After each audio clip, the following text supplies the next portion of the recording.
Could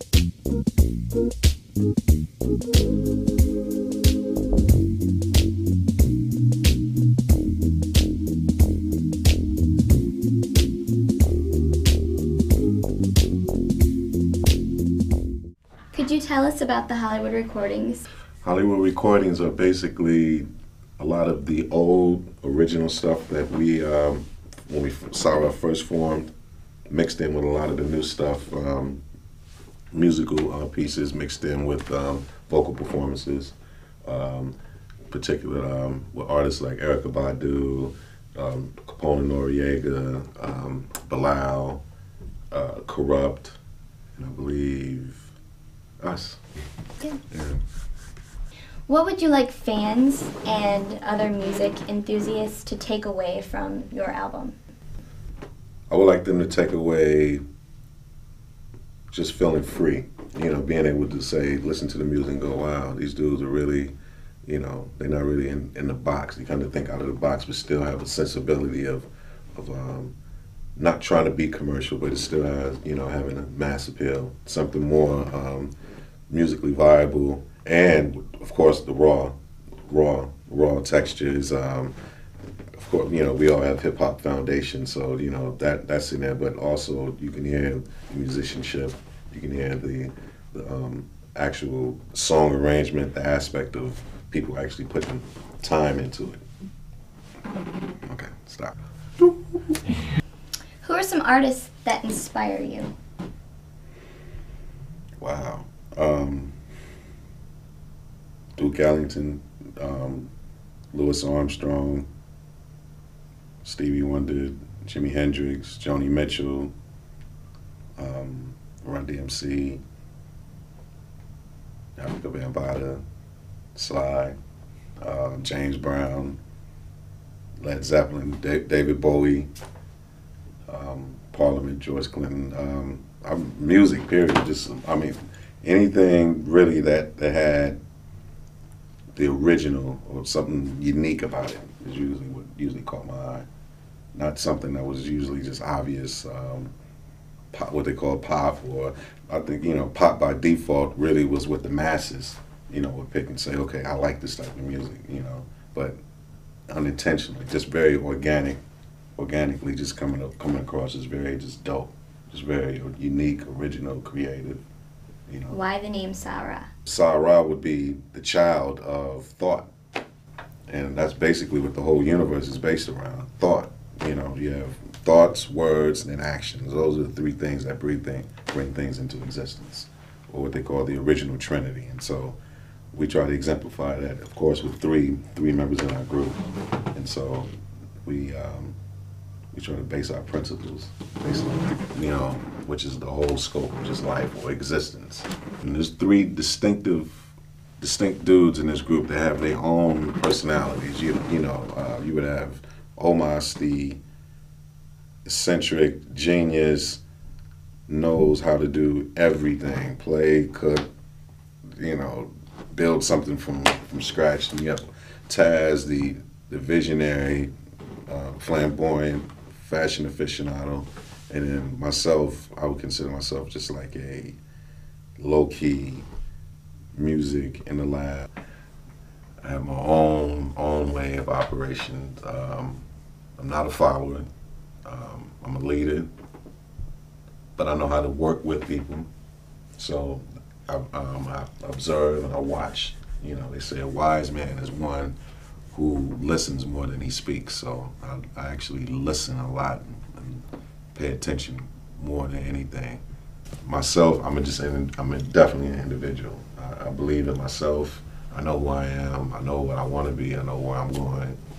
And there's nothing that's going to ever hold me back till I reach that light, what I'm trying to do. So, music as a whole, as we know, is very, very, very infinite. You know, there's many, many forms and styles that you can come up with. So, but the creator is infinite in he or she's approach to creation. So why wouldn't being as the created manifest that same potential? So yeah, the thrive or the will or the passion that comes from wanting to express that you know. How did you guys come together? We got together, Taz and I actually met in a mosque in Los Angeles, Watts, to be exact, 1989. That was a spiritual discipline we were practicing at the same time. And we kind of stayed in contact with each other through music, through the spirituality, and just hanging out. And then Om'Mas and I actually met at Ice-T's house about 94. Then him and I actually lived together in Harlem for about 5-6 years, and we're producing a group from the Bronx, Raw Breed. How I would say fate, yeah. Well, fate, I believe fate is based on principles of law, cause and effect. Events leading to this and that. So Om'Mas and I, the seed was planted with Taz and I meeting. Another seed was planted with Om'Mas and I meeting in L.A., going to Harlem, starting to produce together.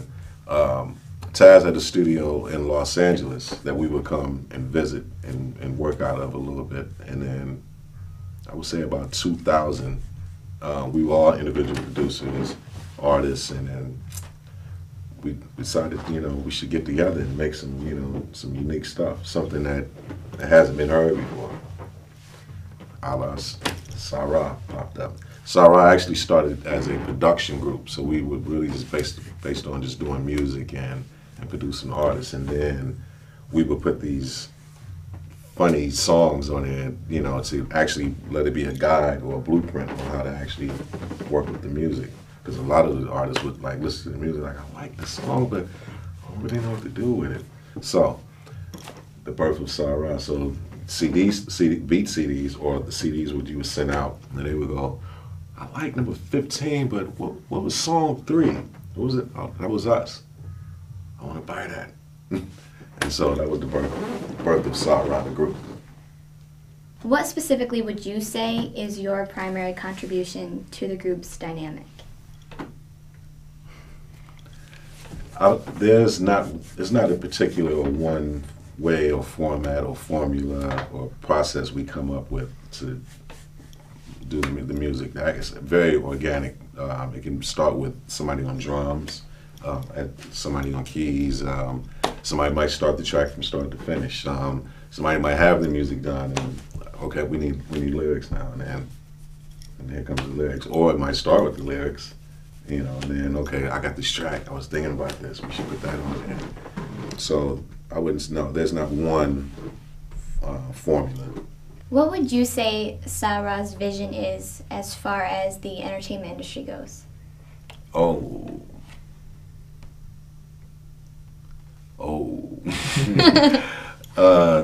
Takeover. Just, the brand, Sarah, everybody, that has to be in everybody's mouth. Sarah has to be the household name. It has to be in your tape deck. It has to be on your favorite T-shirt. It has to be on your kids' peachy folders, or I should say the PDA systems now, laptops. We want to push the thresholds in the whole nine, just the whole spectrum of music and entertainment. That's what Sarah, the aim is. I want your mama to be talking about Sarah. A lot of the music now is a byproduct of hit chasing or feeling like they have to do something that is already out for them to get on, and it's not really a situation like that. A lot of people actually like originality.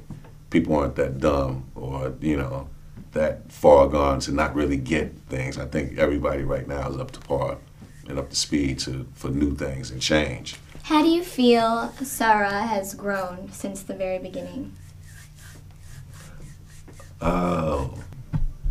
Sarah as a group has definitely grown. I would say as individuals first, you talking about 5 years, so you have cats that have been as young men or young adults that are now grown, more kids, more life experience. We've been traveling a lot. We've met a lot of people, been around the world.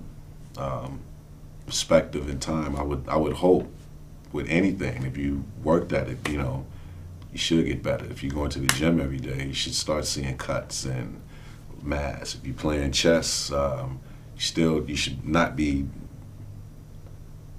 losing to, B-rated players. You should be getting better. So the same thing also with the music. The music should be a lot better or a lot more focused, a lot more centered, and with a lot more direction. Many people search to find an identity within themselves or maybe a path in life. What do you think some factors are that have led you to your path? Okay. I would say my upbringing, living in different places. I've lived in probably some of the most obscure places on the planet and adverse places. I've lived in Compton, I lived in Watts, I lived in South Bronx, born in Cleveland, I lived in Fifth Ward in Houston, I lived in Oakland, and I'm talking about lived in these places. I lived in South Central Los Angeles, and been, like I say, multitude of places, and just dealt with a lot of people. So my path and my way is nothing but a reflection of experience, life experiences, people that I've met, experiences I've been in, situations, and time, and valuable lessons. The lessons of perseverance. You cannot give up on yourself. You have to believe in yourself. If you don't believe in yourself, nobody else will. There have been times when it's been very, very dark and no light at the end of the tunnel. But the fact that I believed in myself and I knew, okay, well, this situation, I'm only going to be in this thing for about a hot second anyway. I worked at the post office, writing songs. Okay, I know where I'm going, so I'm not going to get caught up in whatever the shenanigans or politics of trying to keep a job and blah, blah, blah. I mean, I worked because I had to, it's a necessity, but that wasn't me. So if I say to tell anybody, believe in yourself. Don't believe, mama said you can't do it, your girlfriend is telling you can't do it. No, do it.